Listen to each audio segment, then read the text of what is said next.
Hey guys, welcome back to Victoria Jen TV. I am to you live with hiccups and all in Costa Rica. That is San Jose behind me.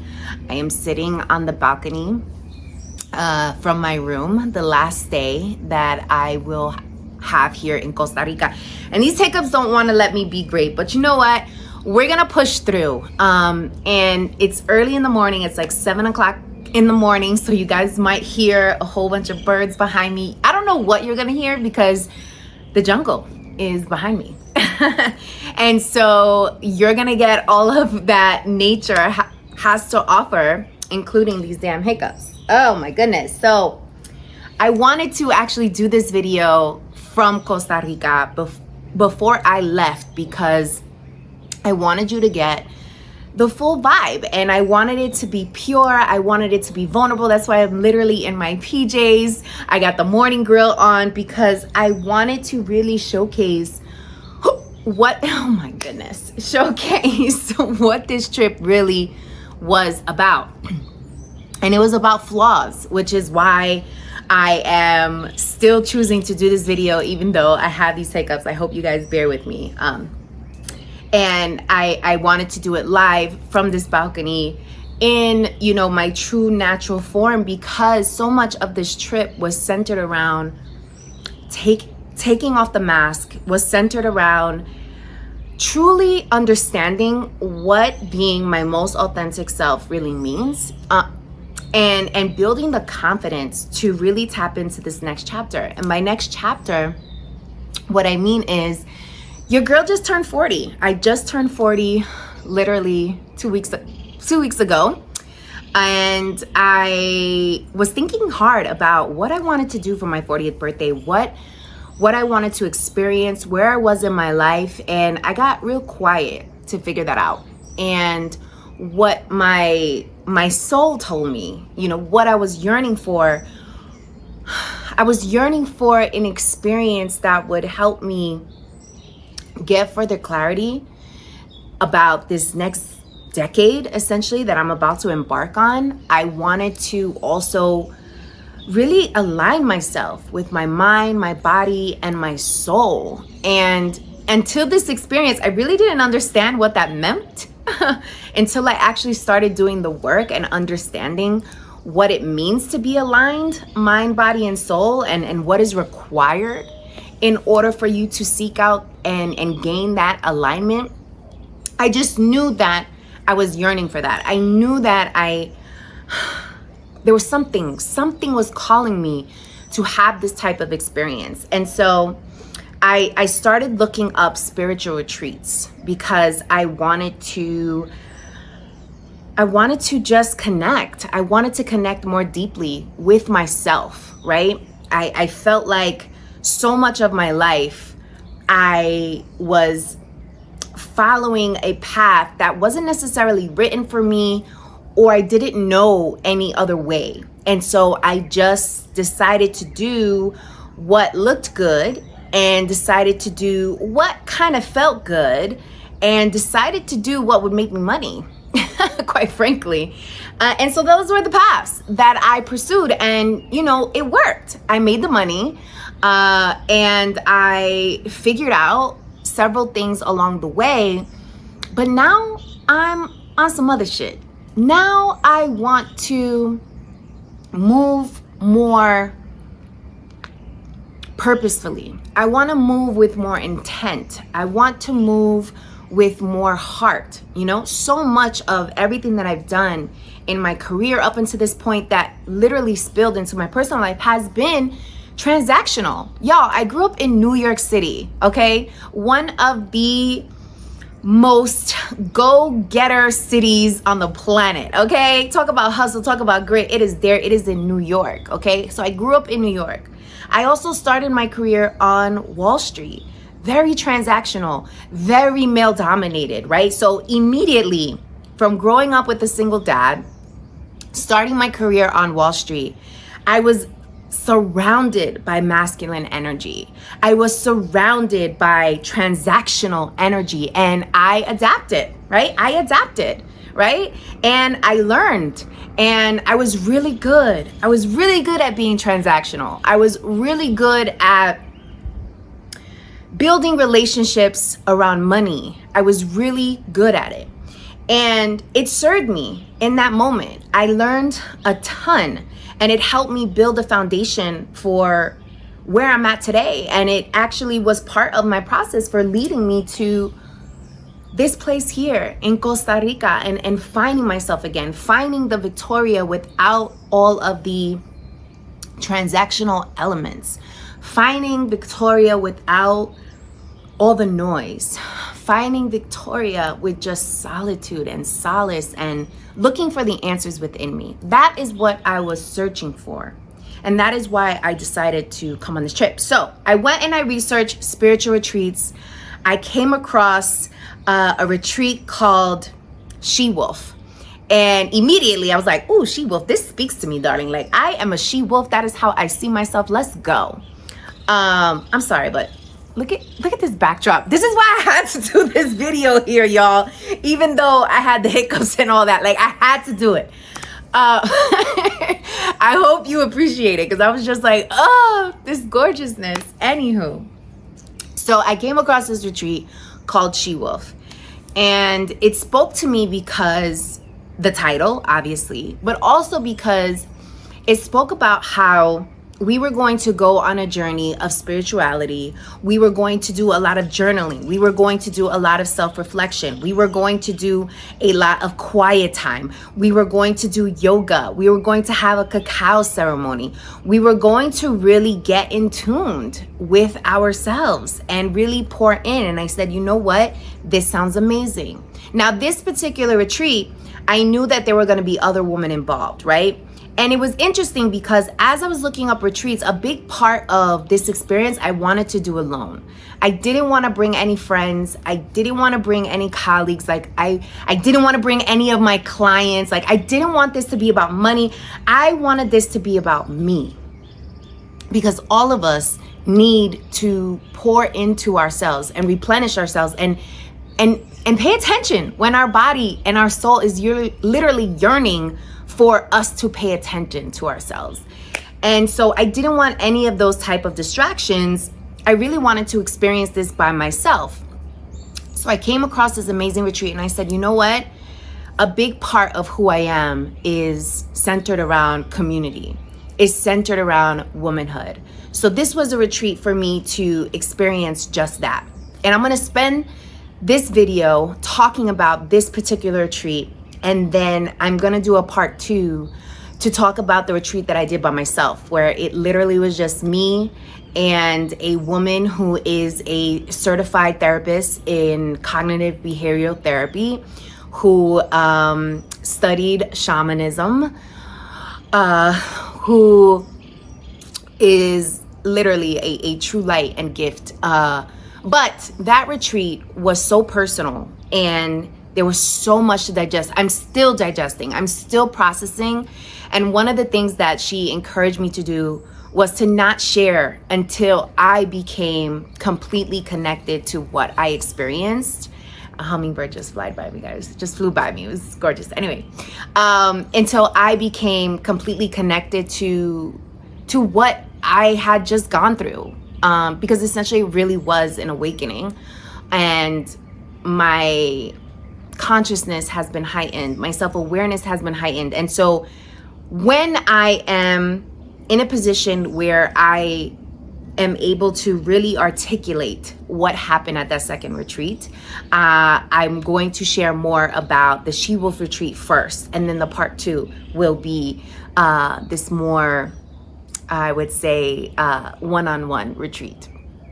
Okay, so in this video, I'm gonna put down below the link for you to find more information out about the She-Wolf retreat and the She-Wolf squad, because they are absolutely amazing. They actually have another retreat coming up in Bali for New Year's Eve in December. Highly encourage you guys to go if you are about this life after listening to what I am about to share about the experience. So the She-Wolf experience was amazing. So we stayed in a house in a city called Puerto, you hear me, y'all? In a city called Puerto Viejo, which means Old Point. It is where old ships used to come in and drop off things. And it's in the city of, it's right outside the city of Limon, and which is the Caribbean side of Costa Rica. This is all new stuff I had to learn once I got here. And so in order for me just to get there, y'all, so I had to fly into San Jose. Then from San Jose, I had to take a chartered plane an hour to Limon. Then from Limon, I had to drive an hour to Puerto Viejo. So yeah, your girl was traveling, okay? So I did all that traveling and I arrived at this beautiful place called Casa Frida. So the entire place is themed after Frida Kahlo. Now, for those of you who are not familiar with who she is a Mexican artist. You probably have seen her around. She had like the connected unibrow, very thick, but she is well known for her bravery and her courageousness and essentially her no BS attitude and the paintings that she decided to draw and how vulnerable she was and how authentically true she was to who she was. And so that is what the house was themed after. And so immediately walking into the house, I felt like, oh my God, this is exactly where I need to be. This is where I belong. And then after meeting the organizers in person, Maddie, Lena, Kimberly, it was just a match made in heaven, if you will. And there was a small group of girls that came on this trip.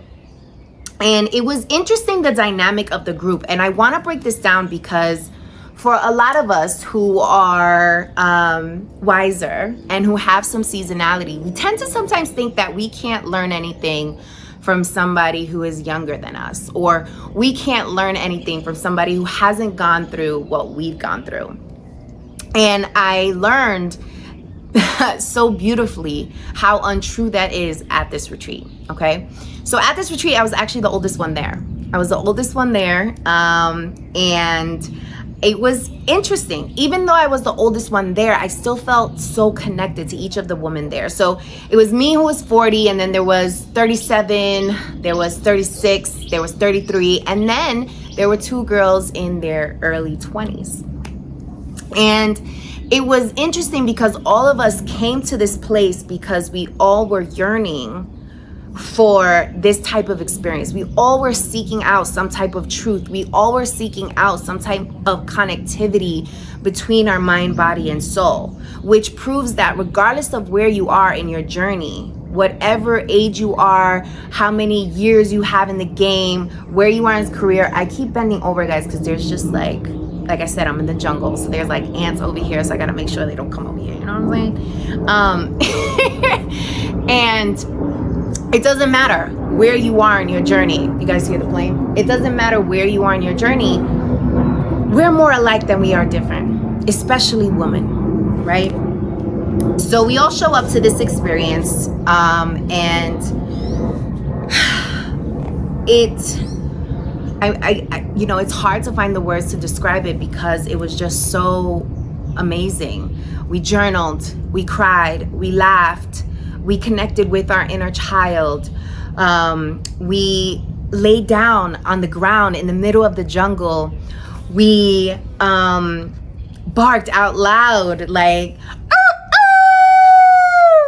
literally. We did in the middle of the jungle, like we had a private beach. It was just so soothing to find a space where we could all just reveal the most vulnerable parts of ourselves and not be judged for it and be celebrated for it.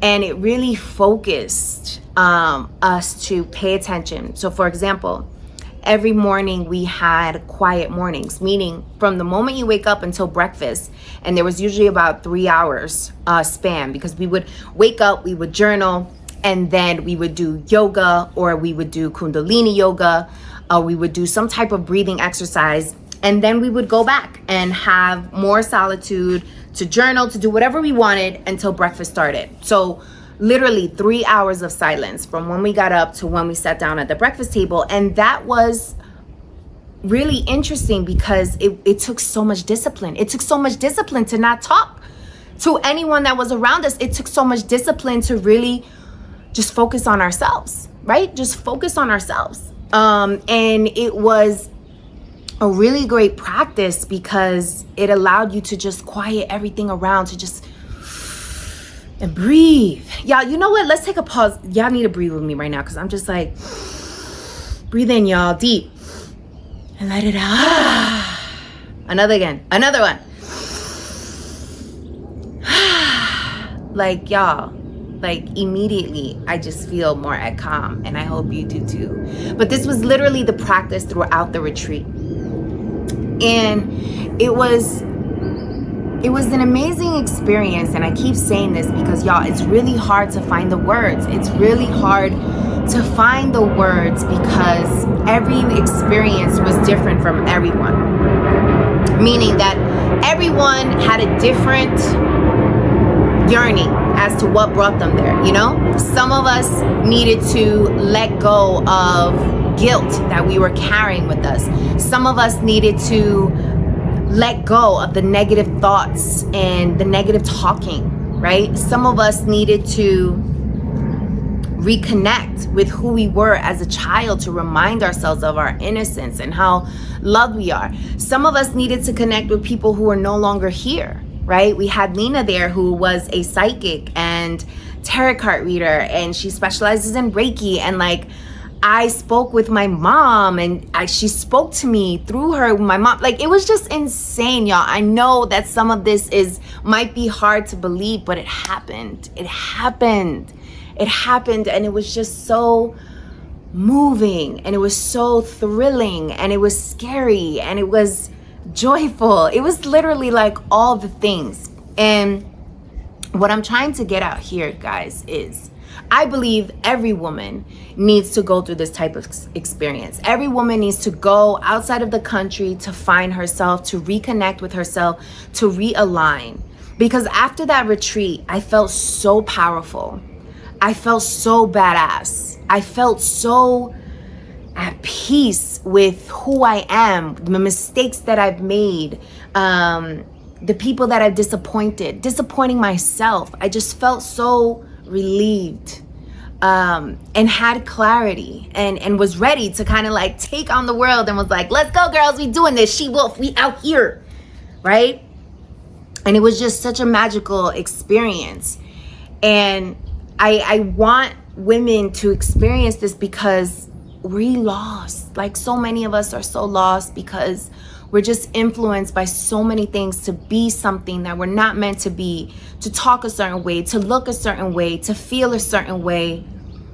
And we lose ourselves in that process. And so it's really important for us to take the time out to find ourselves again, and to figure out who we want to be and why. Why is it important for us? Why do we want to be this type of woman? And after you go and experience this as a woman, and again, I'll put everything in the show notes. Make sure you guys subscribe, so when I drop part 2, you guys are here for that. But it's important for you to experience this, and after you experience it, just don't want to let me be great over here. It's important that after you go through this experience, that you also encourage the men in your life to go through this experience. Like, I truly believe there'll be less narcissism, less toxicity, less toxic masculinity if more men attended these type of events that encourage them to just let go, encourage them to just cry, encourage them to just be vulnerable, encourage them to just be scared, encourage them to just be. I really want that for the men in our lives and the men we care about. So after you take care of you, because there is a level of selfishness that you need to have in order for you to have your epiphanies, in order for you to find your peace, in order for you to find direction, in order for you to be guided and allow yourself to embrace being guided, truly being guided, not by your mind, but by your heart. In order for that to happen, you need to be selfish. You need to be selfish. You need to focus on you. You need to pour into you. You need to replenish you so that you're able to take care of everyone else. But you have to make you a priority, and then everybody else comes second. Okay? And for me, my challenge was I thought I was doing that. I thought I was being selfish. I thought I was making myself a priority. I thought I was doing all the things. I thought I was so confident. I thought I was so bold. I thought I was so courageous. I thought I was that. And when I went on the second retreat, I realized the lies that I was telling myself. And I can't wait to share that with you. And stay tuned for part 2. If you guys enjoyed this, if you guys found value in this, let me know. If there's anything you want more details on, let me know. I'm kind of trying to summarize as much as possible because I wanted to get this video in before I left this gorgeousness and before I left Costa Rica. I wanted you to feel this energy. I wanted you to experience this with me, even though this lighting is not lighting right now. But you guys get the drift. I wanted you to get this. This is what's important and what's coming in the words. And listen. But yeah, let me know if you enjoyed this. Make sure to subscribe. And I'm sending you so much love, so much amor, so much peace. And besitos.